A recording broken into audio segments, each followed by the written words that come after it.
that Ataxia is who I am. I just do not let it define me.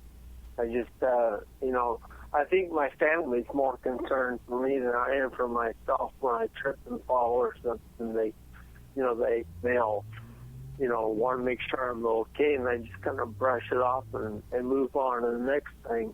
So, and I guess a big part for me in the very beginning was the acceptance. And if there was any advice I would give to anybody that's listening that has this ailment or any other disability, and really this could work with a lot of different things, but the first thing that I had to do was accept that this is now the new normal for me. And God does not give you something beyond what you can handle and endure. I didn't look at it that way to begin with. I can tell you the truth. I did not see it as a gift. And I'm not claiming that Ataxia is a gift. But what I'm saying is it's brought me to a place that I am now in a spot that I can support and encourage other people who are walking this road for really the first time. There was nobody like this when I got the diagnosis. I just kind of had to find my way in the dark, and here I am coming out the other side. So the first piece was acceptance. That's key. You just have to get to that place where you realize, this is who I am now, and it's not going to make the difference if I like it or not. It's not going to change anything. That's really part of number two, which is attitude. I came to the place where I realized I can make everybody around me miserable. And I can be a bitter person, but that is not who I want to be. I don't want to come to the end of my days, and because then it's going to be too late. One of the things I see in hospice is you can tell the difference between those people who have lived a victorious life and are happy, and those people that just have not. They're miserable. And I do not want to be that way. I will not be that way.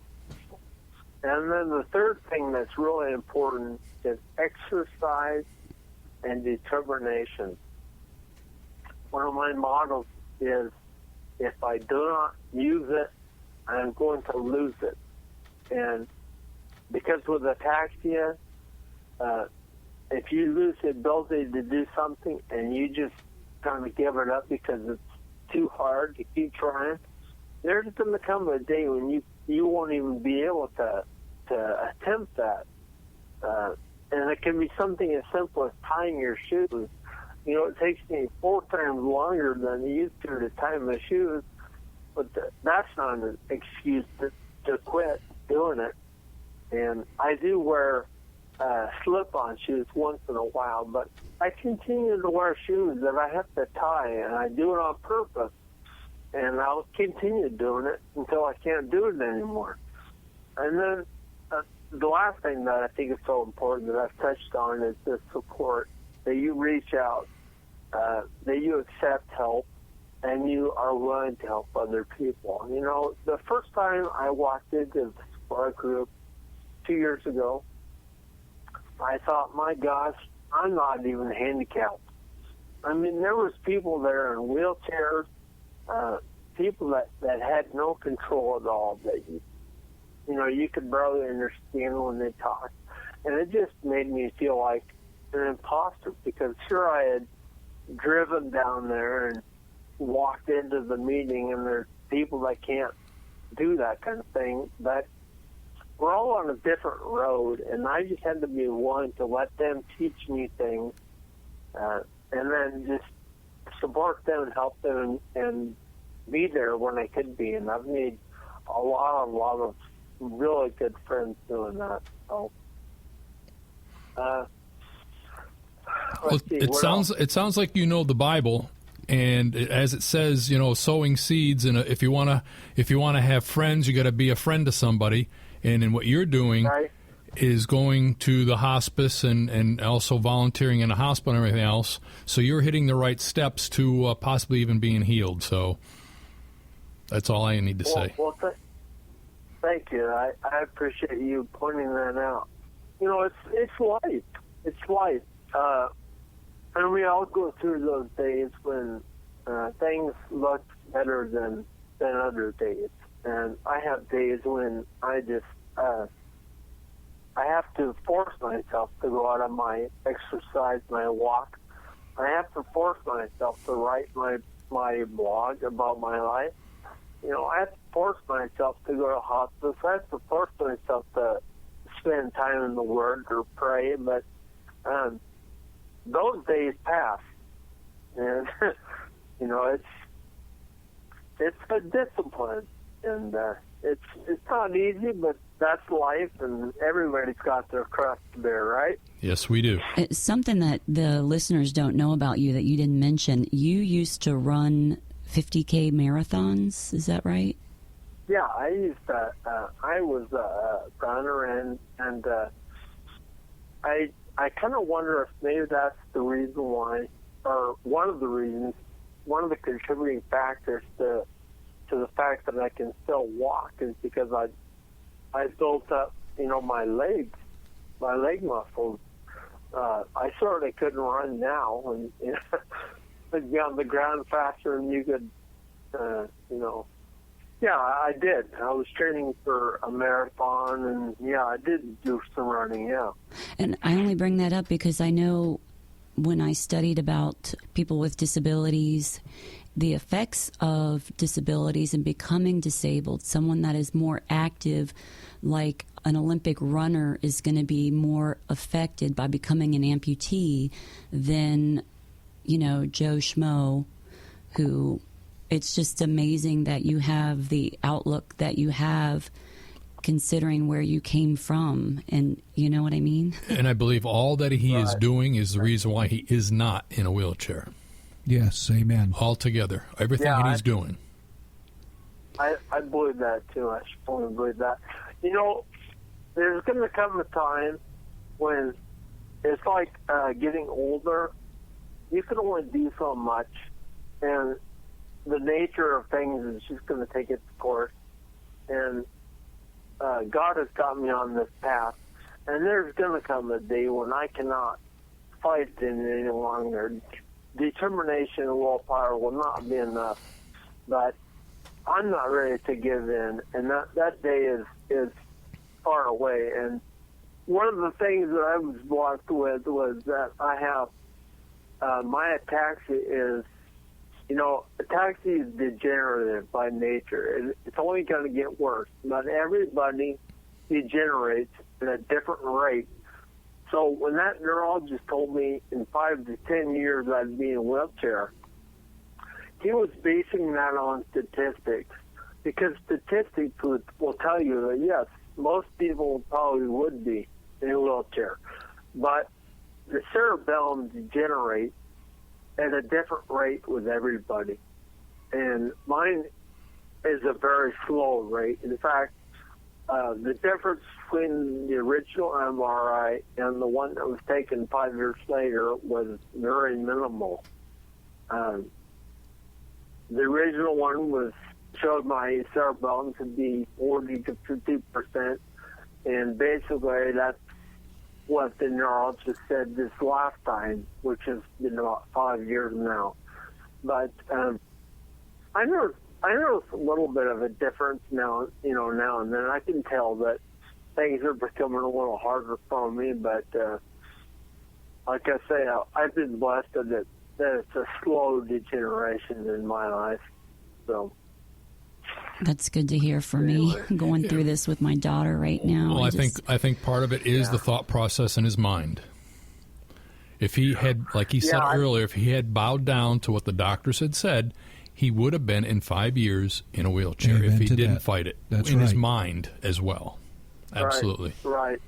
You know, I understand why you would be freaked out about this, but I think you just need to take some peace and comfort in the fact that God's got it all under control. and God knows exactly what. The thing that I've come to discover is it's one thing to talk about it, but it's another thing to realize that just like when Joseph's brother sold him into slavery, when I got that diagnosis, there is absolutely no way I could have looked down the road 12, 13 years and told you that I'd be sitting here one day talking about how this has, changed my life and et cetera, et cetera. But God knows. God sees the whole picture, and God has got your daughter exactly where she needs to be, and you just need to rest and relax in the fact that he sees the end game. It's already been written. He knows what's going on, and we can relax in that. Doesn't mean we don't pray and get anxious about things, because we're instructed to pray about things. But I think we just need to know that God's got His best in mind for your daughter. Not the first time we've heard that relax word there, Mikey.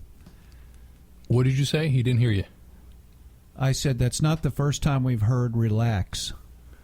Relax. Oh, is that right? Yeah, be still. Right. Yeah, when I've prayed about it, God reminded me that, I gave you this gift, this child, and she's going to be yours as long as she's going to be yours, but Amen. She's always going to be mine. So, and it was almost like God was saying, don't you remember how desperately you wanted to become a mother? Don't you remember? So Exactly. Even if I just have the 4 years with her that I've had, I have to be grateful for that, Amen. Really. But, yeah. Exactly. So, Yeah. GSR is the place for shameless plugs. So anything that you want to plug away at for any of the things that you do, go for it. Please do, Jason. Well, if anybody wants to check out my blog, you can either contact me at Jason Wolfer. That is spelled JASONWOLFER at blogspot.com. Actually, my email is jasonblogspot@yahoo.com. If you want to write to me, I'd be more than happy to either share or talk with anybody that wants to do that. The other thing that I would like to shamelessly plug, as you put it, is we really need a spokesperson for this condition, disease. So many other conditions, diseases have public figures out there, and it raises public awareness. And I believe that a lot of people would benefit who suffer with ataxia. There's 150,000 of us in America alone. I don't know what there is worldwide.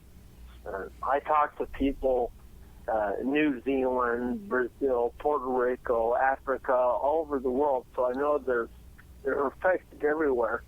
But I think a lot of people would really benefit. There's a lot of people that are really suffering. And like I've said before, ataxia is a gateway.